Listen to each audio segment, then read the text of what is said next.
Hello everyone, today we will talk about how to fix or how to solve the problem of failed opening on the application of Discord. You will click on settings. In this page you can click on apps, default apps, app settings,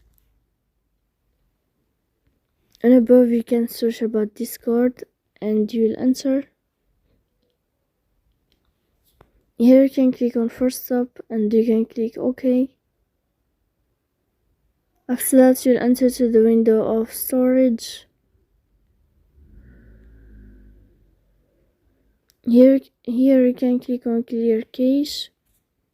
In the end you can turn off your phone and you can turn on your phone again to fix that problem.